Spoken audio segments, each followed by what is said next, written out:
Recently, at the Woodrow Wilson Center in Washington, a film on leadership featured documentary footage of Senator Robert F. Kennedy in 1966 as he visited South Africa during apartheid. Viewers Carolyn talked about that time with the documentary's director. RFK in the Land of Apartheid is the title of the documentary, which captures Senator Robert F. Kennedy's visit to South Africa during the worst years of apartheid in 1966. Kennedy was invited by students at the University of Cape Town. The film captures the connection between the civil rights movement in the U.S. and the anti-apartheid movement, capturing Senator Kennedy as he made the dangerous journey without security or government support. The South African government was a U.S. ally during the First and Second World Wars, but feared U.S. criticism, according to the film's director, Larry Shore. Thought that Robert Kennedy was going to be the next president of the United States in 1968, and they just didn't want to alienate the possible future president of the United States. Shore was a young student in South Africa when Kennedy visited. He says the South African government made a mistake by not meeting with him.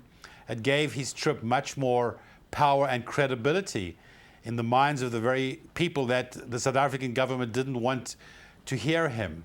So I think it was a mistake on their part. He was offered no security, and it was quite courageous. He was quite in the open, and this was only 3 years after his brother's assassination. RFK in the Land of Apartheid highlights whites in the anti-apartheid movement. It was never a struggle against white people. It was a struggle against white supremacy and a white racist system. The film captures the sense of hope that someone important in the outside world had discovered apartheid in South Africa and was doing something about it. Most important was Senator Kennedy's attitude toward average black South Africans that was in sharp contrast to the way they were treated by most white South Africans. I come here this evening because of my deep interest and affection for a land settled by the Dutch in the mid-17th century, then taken over by the British and at last independent. A land in which the native inhabitants were at first subdued, but relations with whom remain a problem to this day. A land which defined itself on a hostile frontier. A land which has attained rich natural resources through the energetic application of modern technology. A land which was once the importer of slaves and now must struggle to wipe out the last traces of that form of bondage. I refer, of course, to the United States of America.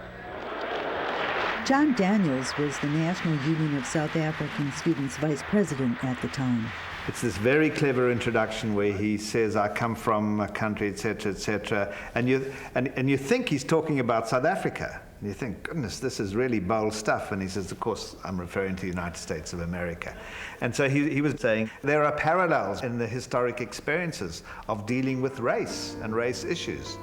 Historians consider the so-called Ripple of Hope speech the most important of Senator Kennedy's life, as it captured the essence of what he stood for. Each time a man stands up for an ideal, or acts to improve the lot of others, or strikes out against injustice, he sends forth a tiny ripple of hope, and crossing each other from a million different centers of energy and daring, those ripples build a current which can sweep down the mightiest walls of oppression and resistance. In 1966, Nelson Mandela was in prison.